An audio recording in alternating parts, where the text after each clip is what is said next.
Tonight, the crisis in Quebec leads to an unprecedented crackdown to isolate protesting students.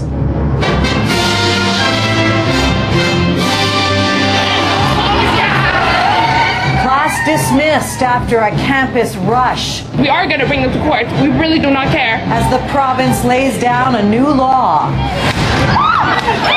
Police shot down for trampling civil rights. I spent 24 hours in that hellhole. A flood of condemnation over the G20 clampdown.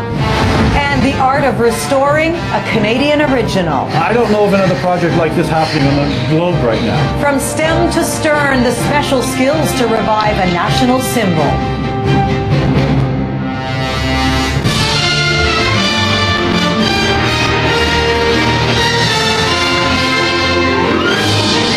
CTV National News with Lisa Leflam. Good evening. We begin with an ominous warning late tonight from student leaders in Quebec who say the government has just lit a powder keg. They were responding to the Premier's announcement of emergency legislation to shut down the schools affected by the 14-week strike, all in a bid to end it. The drastic move came after protesters stormed a Montreal university this morning. CTV's Montreal Bureau Chief Geneviève Beauchemin with the latest. It is the Quebec government's heavy artillery. Its move to get a grip on the spiraling student dispute. So democracy, at the end of the day, is what is going to determine our future.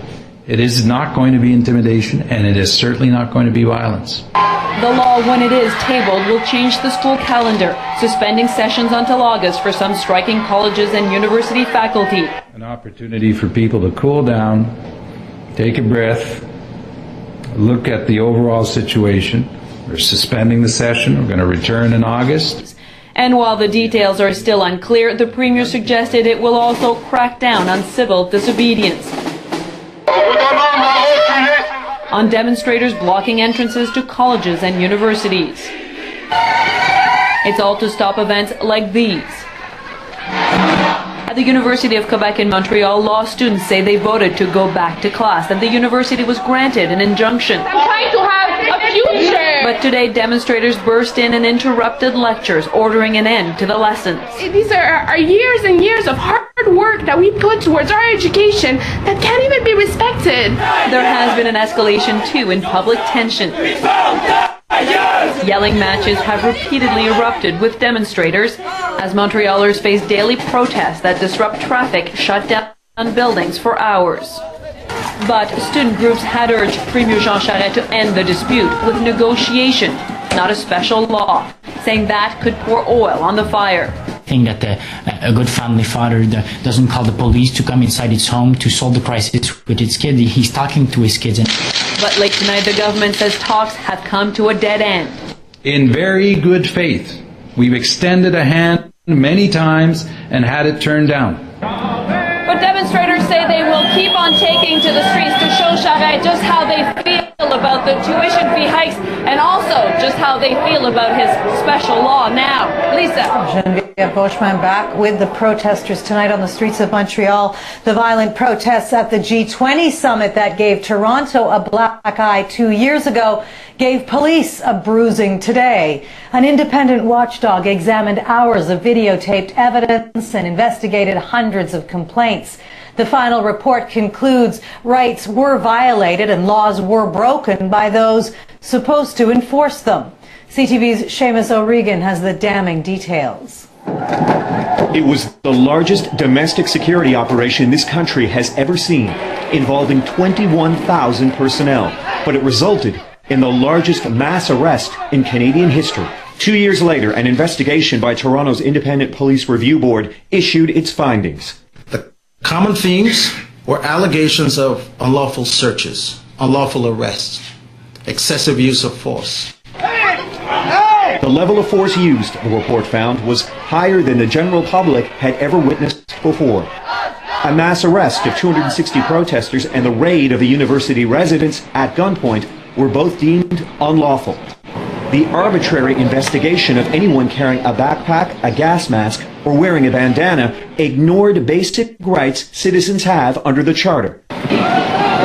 The kettling of 400 people, arresting them one by one over 4 hours during a severe rainstorm, was unreasonable, unnecessary, and unlawful. And the temporary jail erected that weekend was poorly planned, designed, and operated. One of those who had been detained there interrupted today's press conference and demanded more. What is the justice that I'm going to see? Like the officers who laughed at my wife when she needed toilet paper, or the ones that tried to watch her go to the bathroom.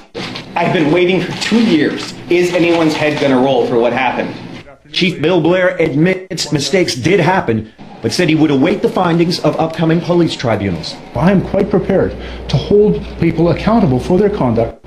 And some believe that starts at the top. It may mean resignations. It means that we need a full and frank acceptance of responsibility from the people who were in charge that day. And to date, we haven't seen it. Chief Blair did say the buck stops with him, but added that the challenges police faced that weekend were unprecedented and police were not given enough time to plan properly. The director of the Police Review Board also acknowledged that Toronto was a very difficult place to hold an event like the G20. Lisa. We all remember it well, Seamus. Thanks for this. A lot to digest. 42 recommendations are all on our website tonight. Some people didn't want to wait for that report today. They've already taken legal action. At least 10 lawsuits have been filed against the Toronto police in connection with the G20 summit. Among them, a man alleging he was strip searched and held naked in a cell.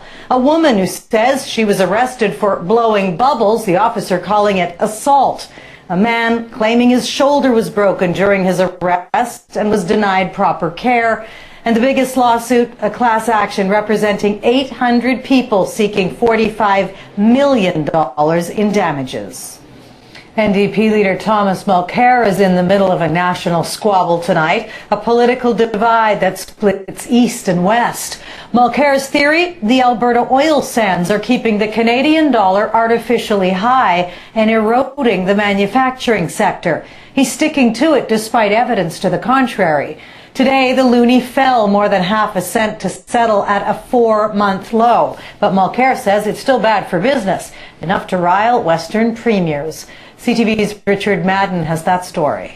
Less than 2 months into his role as opposition leader, Tom Mulcair has picked a fight with 3 Western premiers over the oil sands, and he won't apologize for calling them Harper's messengers. My debate is here in this House, and other people are free to have their opinions on that. My debate is not with them, it's with Stephen Harper. Mulcair says Western premiers and Ottawa sidestep environmental rules in the rush to cash in on the oil sands. And that, he says, helps the West by inflating the loonie, but hurts the struggling manufacturing industries out east. The Canadian dollar is artificially high because we're allowing the companies, especially in the oil sands, to use the air, the soil, and the water as an unlimited free dumping ground. Western leaders were quick to attack. Here's someone who wants to be the national leader who, for the sake of politics, I think would risk the economic advantage of the country. Alberta Premier Alison Redford tweeted, "Is this national leadership?" Thomas Mulcair continues to make divisive, ill-informed, and false comments.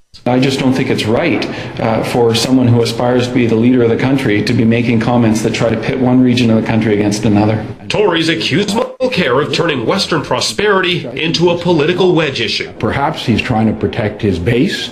Perhaps he's given up on the West. But Mulcair won't back down. It's an important debate that I intend to have with the people who are responsible for it, the people here in the House of Commons. Now, Mulcair's staff confirm he's never been to the oil sands, but he plans to sometime in the next few months. Lisa. Okay, Richard Madden in Ottawa tonight.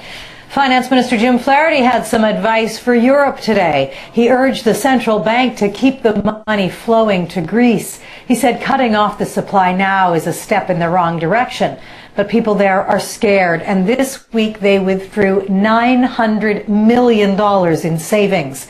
All those problems are now in the hands of this man, Panagiotis Pikramenos, a 67-year-old judge sworn in today as the interim prime minister, a caretaker role until the next Greek election now set for June 17th. The United Nations started a food fight with the federal government today after a high-ranking UN diplomat issued a long list of, quote, serious concerns about inequalities in this country. Olivier de Schutter says too many Canadians can't afford to eat properly and that Canada's economic policies punish those in need. Ottawa fought back, accusing the UN of wasting money investigating developed countries like Canada in the first place. As CTV's Roger Smith reports, it's all set the table for some tense talk about food. And I got some avocados, so guacamole tonight. Candy Rose Freeman lives on disability payments and couldn't get by without a monthly hamper from the food bank. I'm not above begging. I'm not. She's far from alone. People are simply too poor to eat decently. On his first visit to a developed country, the United Nations Special Envoy on the Right to Food concluded that more than 2 million Canadians struggle with hunger and bad diets. It's an old number, but has new impact coming from the UN. My concerns are extremely severe, and I don't see why I should mince my words. In his scathing critique, he complained that social benefits are too low and that tax cuts over the past decade took money that should be helping the poor. I believe that in this respect, Canada is in violation of its international obligations. Among his recommendations, a national food strategy, tougher measures to reduce obesity, and higher food subsidies in the north. The Tories hit back hard. I met with the individual this morning and I found him to be ill-informed, patronizing, academic. Suggesting the UN should stick to countries facing real starvation. Spending 11 days in Canada on this issue, that his time would be better spent elsewhere. But de Schutter argues it's his job to provoke debate on problems that politicians prefer to ignore. It allows me to alert not just Canada, but all developed nations about the specific challenges they face. The opposition accused the government of shooting the messenger to stifle his message, but the Tories insist the UN is simply wasting time and money by lecturing Canada. Lisa. Okay, Roger, thank you from Ottawa tonight. Coming up, the man dubbed the Butcher of Bosnia faces an international court. Ratko Mladic mocks the trial and the victims of wartime atrocities. Avoid, in whatever direction, such inappropriate interactions. And from the world of sports, the hockey game that brings new meaning to overtime.